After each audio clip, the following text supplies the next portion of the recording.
इस तरह से कुल 20-25 पार्टियों ने मिलके, छोटी छोटी पार्टियों ने मिलके एक राजस्थान आमजन मोर्चा के नाम से हमने एक तीसरा मोर्चा बनाने का प्रयास किया है। और हम राजस्थान में यह तीसरा मोर्चा राजस्थान में तकरीबन सभी 200 सीटों पे चुनाव लड़ेगा और 200 सीटों पे चुनाव लड़कर राजस्थान में अच्छे परिणाम देगा। आज हम तकरीबन 9 उम्मीदवारों की पहली लिस्ट यहाँ से जारी करेंगे और आगामी जो भी कार्यक्रम रहेंगे तो हमारे विजय कौशिक जी आपको राजस्थान आमजन मोर्चे की नीतियों के बारे में बताएंगे। मैंने इनका परिचय करवा दिया है। जैसा कि आपको धौलीपाल जी ने बताया कि पिछले महीने में राजस्थान के अंदर पहली बार एक नई कवायद शुरू हुई है तीसरे मोर्चे के लिए। और पिछले कुछ समय से देखा गया है निरंतर रूप से कि छोटी छोटी पार्टियां जो निरंतर रूप से 4, 5, 10, 15, 20 कैंडिडेट अलग अलग समूहों में खड़ा करती थी, उनका एक समूह बना है। उसका नाम है राजस्थान आमजन मोर्चा, जिसकी शॉर्ट फॉर्म है R.A.M। और इन सभी पार्टियों के साथ मिलकर के एक महागठबंधन के रूप में जो पूरे राजस्थान के अंदर हम लोगों ने जो सर्वे कराया, उस सर्वे कराने के बाद में हम लोगों को ये पता चला कि राजस्थान की जनता पहली बार दोनों पार्टी को उखाड़ने का मन बना बैठी है। और करीब करीब 40 से 50 प्रत्याशी ऐसे आएंगे जो अनएक्सेप्टेड हैं, जो भारतीय जनता पार्टी और कांग्रेस के टूट करके अपनी सरकार, आने वाली सरकार को बनाने के अंदर अहम भूमिका निभाएंगे।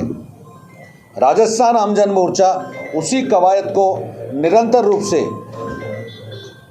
जारी करने के लिए और निरंतर रूप से प्रयासरत रहने के लिए 200 सीटों पे हम लोग चुनाव लड़ा रहे हैं। सभी राजनीतिक पार्टियां जो हमारे इस महागठबंधन में शामिल हैं उनको लेकर के। और उसका आज मेरा हनुमानगढ़ और गंगानगर का दौरा है। अभी मैं नौहर से एक उम्मीदवार का पर्चा भरा करके आया हूं।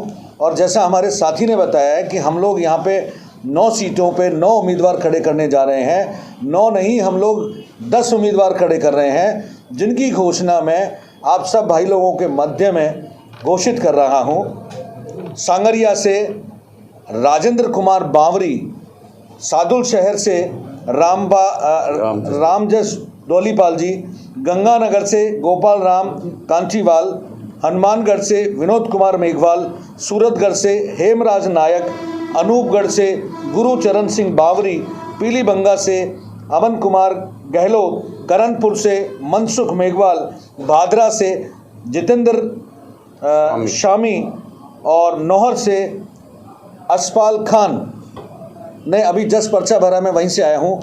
इसी तरीके से निरंतर रूप से हम राजस्थान के अंदर 200 विधानसभा सीटों में चुनाव लड़ाएंगे। और करीब 12 से 15 MLA जो पहले कांग्रेस के रहे हैं और बीजेपी के भी रहे हैं, वो हमारे संपर्क में हैं। कल और परसों उनका नामांकन दाखिल हो जाएगा। और हम लोगों की अनुमानित जो सीटें हैं वो ये हैं कि कम से कम 20 सीटें हम लोग इन 200 विधानसभा सीटों पे निश्चित रूप से जीतने वाले हैं। और जिस किसी की भी सरकार बनेगी उसके अंदर हमारी अहम भूमिका रहेगी, ये मैं आपको दावे के साथ कहता हूँ। सर, इसमें आप ये बताएं कि कुल पार्टी पहले 16 पार्टी थी, उनको चुनाव सिंबल नहीं मिला है। उसके बाद में 11 रह गई और 11 में से सिर्फ 3 पार्टी ऐसी है जो चुनाव सिंबल लेकर के आई है। टोटल कितनी पार्टियां? 11 पार्टियां हैं। टोटल 11 पार्टियों का गठबंधन है। ये गलत कह रहे हैं आप, गलत कह रहे हैं। टिकटें तो बीजेपी और कांग्रेस की आज के 1 महीने पहले ही बढ़ जाती थी। इस बार तो बड़ा दोनों पार्टियों में बड़ा हंगामा है। बीजेपी पार्टी में तो हंगामा इसलिए है कि वहाँ पे 11 से 12 CM के दावेदार हैं और जितना विरोध बीजेपी के अंदर है उससे ज़्यादा विरोध कांग्रेस के अंदर है। और बीजेपी की तो अभी पूरी लिस्ट ही आउट नहीं हुई है। और हम लोग तो 200 की 200 विधानसभा सीटों पे लड़ाने की घोषणा कर चुके हैं। करीब करीब 70 से 80 सीटों पे हम लोग उम्मीदवार हमारे नामांकन भी भर चुके अभिनव लोकतांत्रिक बैनर पार्टी के तले, और जिसका चुनाव चिन्ह है बांसुरी। तो आप इससे अंदाज़ा लगा लो कि दोनों पार्टियों के उम्मीदवार अभी बहुत डरे हुए हैं राजस्थान में। वो इसलिए कि राजस्थान की जनता ने बहुत नज़दीक से देखा है उनको इस 4.5 साल के अंदर। कांग्रेस को भी देखा है और बीजेपी को भी देखा है। बीजेपी को तो इसलिए देखा है कि बीजेपी ने अपने विपक्ष की भूमिका कहीं पर भी नहीं निभाई है, वो जीरो रही है। 4.5 साल यहाँ महिलाओं पे अत्याचार होते रहे, पेपर लीक प्रकरण होते रहे, सनातन के ऊपर निरंतर रूप से अत्याचार होता रहा। उदयपुर वाला कांड हुआ, जयपुर के अंदर, मैं जयपुर में रहता हूँ, राजस्थान की राजधानी में रहता हूँ, हम लोग तो निरंतर रूप से वहाँ देखते हैं। बीजेपी तो, विपक्ष तो बिल्कुल खत्म था।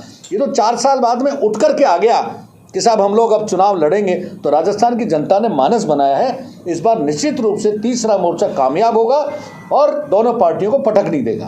70 सीटों की घोषणा हम लोग कर चुके हैं, करीब 35 से 40 नामांकन हमारे द्वारा भरे जा चुके हैं और 165 से 70 सीटों पे हम लोग चुनाव लड़ाएंगे। अभी 6 तारीख तक बहुत समय बाकी है। हम लोग 30-35 उम्मीदवार और हमारे पास नामांकन के लिए आए हैं। जो मजबूत उम्मीदवार होगा उसको हम लोग मैदान में उतारेंगे। ज़रूरी नहीं कि 200 पे लड़ेंगे 170 पे, 180 पे, लेकिन मजबूती के साथ लड़ेंगे। और करीब करीब, जहाँ तक मेरा मानना है, हम लोग 20 विधायक जिता करके लाएंगे। इसके लिए हमें कुछ भी करना पड़ेगा। हमारी पार्टी राजस्थान में इस बार जिस एजेंडे पे चुनाव लड़ने जा रही है वो मैं आपको एजेंडे क्लियर कर दूं। सबसे पहला प्रमुख मुद्दा रहेगा, राजस्थान की कानून व्यवस्था को इतना सुदृढ़ बनाया जाए कि किसी भी महिला, किसी भी बच्ची के साथ बलात्कार नहीं हो। दूसरा, यहाँ की जो पेपर लीक प्रणाली है, आने वाले समय के अंदर हमारे जितने भी भाई बहन हैं, जितने भी हमारे बेरोजगार साथी हैं, पेपर लीक प्रकरण से जितना राजस्थान को नीचा देखना पड़ा है और हमारे युवा साथी जितने प्रताड़ित हुए हैं, राजस्थान की आज़ादी के बाद में पहली बार ऐसा हुआ है कि राजस्थान का युवा अपने आप को असहाय महसूस कर रहा है। राजस्थान का युवा सड़कों पे उतरने को मजबूर है। राजस्थान का युवा दर दर भटकने को मजबूर है। इसलिए एक सुदृढ़ योजना हम लोगों ने बनाई है। उस योजना के तहत राजस्थान के युवाओं के साथ हम लोग मिलकर के काम करेंगे। तीसरा सबसे अहम चीज़, यहाँ का जो व्यापारी है, सबसे बड़ा वोट बैंक इसका किसी भी पार्टी का रहा हो, हम लोग एक पेंशन योजना लागू करेंगे जिससे हर व्यापारी को पेंशन योजना मिले। चौथी चीज, प्राइवेट व्हीकल टोल मुक्त राजस्थान होगा। प्राइवेट व्हीकल टोल मुक्त राजस्थान होगा। इसके अलावा कृषि प्रधान जो हमारा प्रदेश है, राजस्थान प्रदेश है, उसको उस लेवल पे लेके जाया जाएगा जिसके लिए राजस्थान जाना जाता है। चाहे उसके लिए ESP की रेट निर्धारित की जाए, किसानों के साथ बैठ करके, समन्वय के साथ बैठ के करके उनकी जो भी ग्रीवेंसीज उनको पूरा किया जाए। ऐसे कम से कम 15 से 20 मुद्दे ऐसे हैं राजस्थान के ज्वलन मुद्दे जो दोनों पार्टी कभी नहीं करेगी।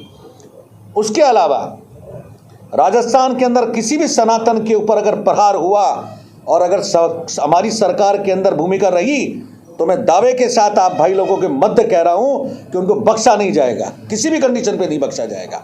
ये सरकार, बीजेपी सरकार वो सरकार है जिसके अंदर नुपुर शर्मा को निकाला, जिसने राजा भैया को निष्कासित किया।